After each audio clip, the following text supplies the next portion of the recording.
The film begins with a busy and chaotic scene at Boston International Airport, where passengers rush to catch their flights amid the confusion. In the middle of the crowd is Clay, a disillusioned artist who left his wife Sharon and son Johnny a year ago to follow his dreams. Now he is returning to Worcester with the goal of reuniting with his family. Clay manages to talk to Sharon on his cell phone, but the call is suddenly interrupted when the phone battery dies. Desperate, Clay looks for an available outlet, but all are occupied. Feeling powerless and frustrated, he resorts to a public phone to try to talk to his wife again. Determined to reconcile with his family, Clay, however, does not receive the response he expected from Sharon. She reminds him of his one-year absence, indicating that things have changed and are not as simple as before. Despite the difficulties, Clay remains determined to fix things with his family. When time runs out and he is about to use the public phone again, he notices that people who were using their cell phones began to have uncontrollable seizures. Some people were foaming at the mouth, with expressions of intense pain on their faces. Others began to attack their fellow travelers. The airport descended into chaos, with terrified people running in all directions, in panic. A woman tried to call the police, but as soon as she picked up her phone, she showed the same symptoms and lost control, hitting a concrete wall and ending up with a terribly disfigured face. Seeing this frightening scene, Clay felt a deep desperation. A cook grabbed a sharp knife and came at Clay, but Clay reacted quickly, using his briefcase to defend himself. The police, thinking Clay was one of those affected, pointed a gun at him. Upon realizing that Clay was not infected, the police shot the cook who had turned into a zombie. With the growing number of mutants, Clay, without weapons, was forced to follow the armed police to escape. Upon reaching the second floor, they were attacked by zombies, forcing Clay to return to the ground floor. He looked for a place to hide temporarily, but a burning plane crashed directly into the airport, almost taking Clay to another world. The zombies chased Clay as he ran to the subway station, narrowly escaping the explosion. Even with his efforts, he couldn't get rid of the zombies. Hey, what would you do to survive in an apocalypse where all people who make a call turn into zombies? The film I'm going to summarize is called Cell. It's a film that mixes action, adventure, and horror. If you had the misfortune of falling into this zombie apocalypse, I dare say your chance of surviving would be almost zero. It's a great film, and if you don't pay attention to all the details, you end up watching without understanding what happened. That's why I already invite you to subscribe to the channel, activate the bell, and leave a like to receive the best recaps. Surprisingly, the zombies stopped when entering the subway station, as if they had lost the signal. Taking advantage of the moment of confusion, Clay managed to escape, but while trying to catch his breath, a man appeared behind him with the intention of killing him. Luckily, another man intervened in time, saying that he was not infected. After Clay's safety was assured, he was pulled into a subway car full of survivors. Clay warned everyone that they needed to leave because of the big fire caused by the plane explosion, and the terminal was engulfed in flames.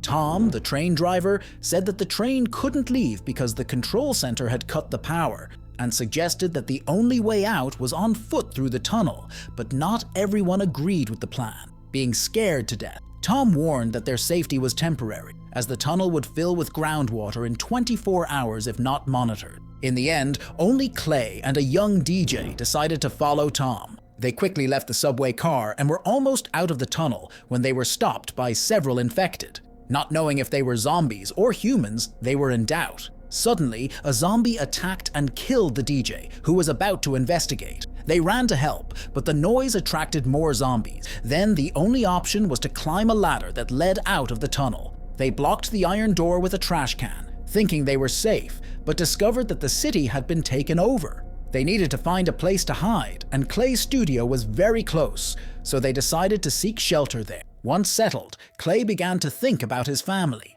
Afraid of making a call and turning into one of them, he tried to send a message using Tom's phone. But the message turned into a strange code and could not be sent.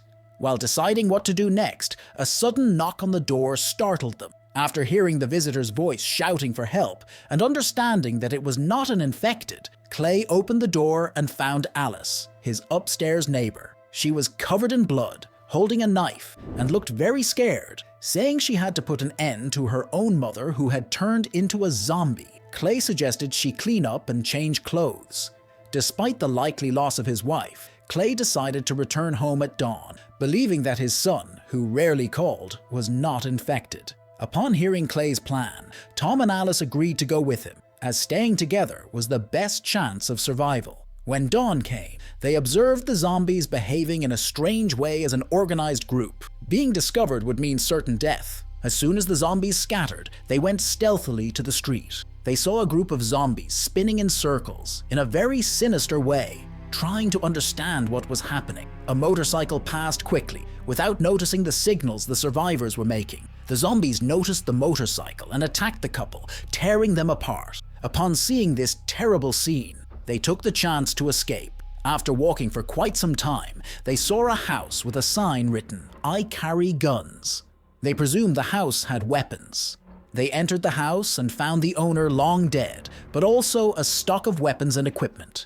Armed, they felt safer to protect themselves from the zombies.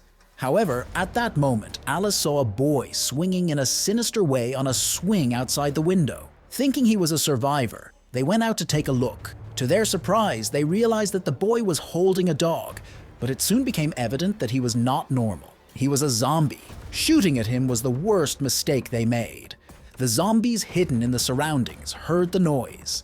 Seeing the imminent danger, Alice and her friends quickly fled the location, with the tireless zombies on their heels. The situation worsened because the zombies chasing them were armed, increasing the risk. If the zombies caught up with them, the chance of getting out alive was zero. Tired of running, they defended themselves by shooting, eventually panicking when they reached the river. In a state of desperation, they realized there was no viable escape route. However, by luck, when the zombies finally approached, inexplicably, they couldn't see them. Alice and her friends were hidden under a wooden boat nearby. The zombies didn't leave immediately. They were all standing, making a strange and frightening sound through their mouths. This scene left Alice and her friends very confused, with their faces showing the perplexity they felt. The mysterious situation lasted several minutes before the zombies finally left, allowing Alice and her friends to continue their journey carefully. After checking that the area was safe, they left the hiding place. Tom thought the zombies' meeting might be linked to the sunset and an unknown force. Clay noticed that when a zombie saw them, the others soon followed, as if they had a shared vision. They thought these zombies could communicate with each other, like cell phones connected by a signal. With night approaching and their destination ahead, they moved forward, when suddenly they heard music in the distance. Curious, they went after the sound, which led them to a school where they found a surprising scene. Survivors, including the principal Charles and the student Jordan. To their surprise, the music was coming from a zombie's cell phone in the schoolyard. The zombies were all together, each with their cell phone playing music. Every night, the zombies stood still until dawn, which gave a chance to kill them. The group discussed a plan to quickly finish off the zombies.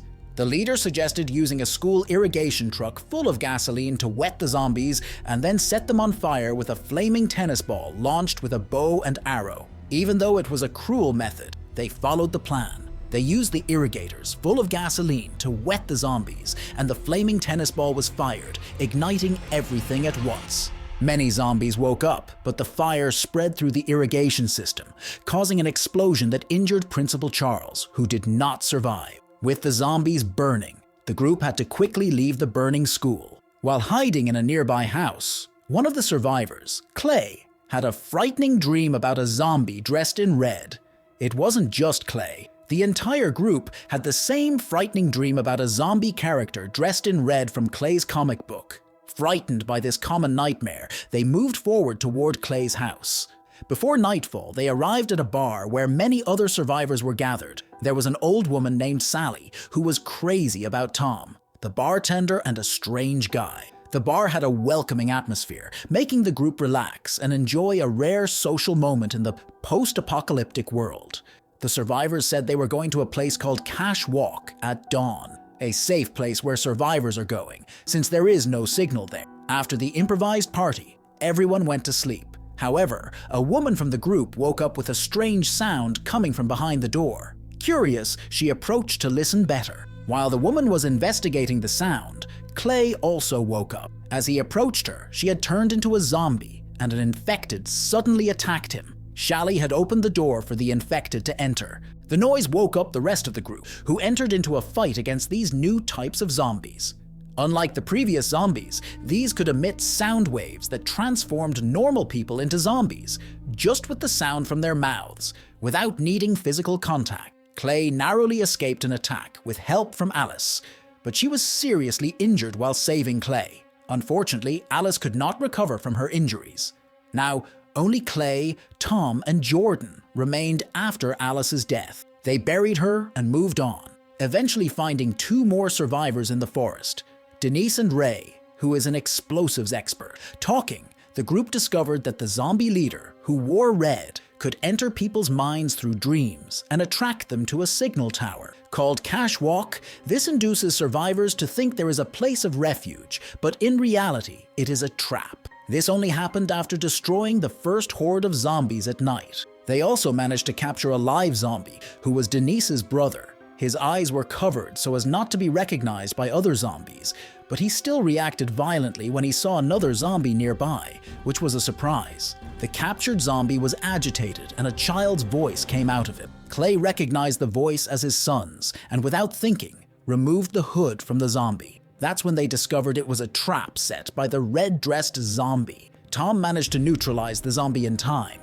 but the group's location was revealed, forcing them to leave the place in a hurry.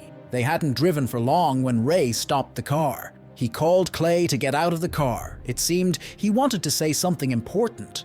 They entered the forest. Ray seemed very tired, as if he hadn't slept for 3 days and nights, fighting against the mental attacks of the red zombie. But now he was starting to see strange things and almost changing. Ray gave a phone to Clay and told him to call a specific number when he got close to the signal tower. After giving the instructions, Ray asked Clay to go away quickly, and Clay exploded. Clay left, and after a long journey, they arrived at Clay's house. Clay went alone and didn't find his wife or son, only a letter from his son on the refrigerator. That said, he went to Cash Walk. When he was almost leaving, he heard a noise coming from the attic. Upon investigating, he was surprised by a red zombie. Clay, very tired, was helped by Tom, who heard the noise and helped eliminate the zombie. Looking more closely, Clay saw that the red zombie was his wife. With no time for sadness, he needed to understand the meaning of Ray's call. Tom discovered a car full of explosives without his wife knowing. Clay, understanding Ray's plan, chose to go alone to the signal tower, even knowing the dangers, moved by love for his son. Seeing Clay's determination, Tom did not try to stop him. Then Clay says goodbye to the group and asks Jordan to mark with spray everywhere they go with the initials of their names, so he can eventually find the group. Then he sets off on his journey. He drove all night, finally reaching the signal tower full of zombies walking in circles. Without hesitation, Clay advanced directly against the horde, reaching the center of the tower where a red zombie was.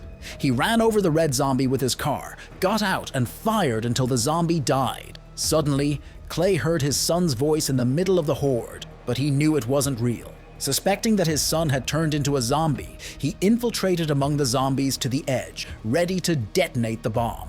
At the moment, he was about to press the button to explode, his son appeared. Very emotional, he hugged his son. The monsters began to move, making strange noises. The red zombie was not dead, and Clay's son opened his mouth too.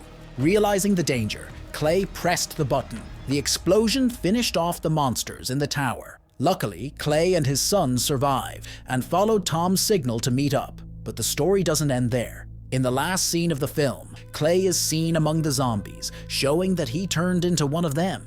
The horde continues, and everything seems to be just a dream of Clay's. Thus, the film ends. Hey, what rating would you give this film? Write in the comments, and don't forget to activate the bell to be notified of new recaps. So until next time.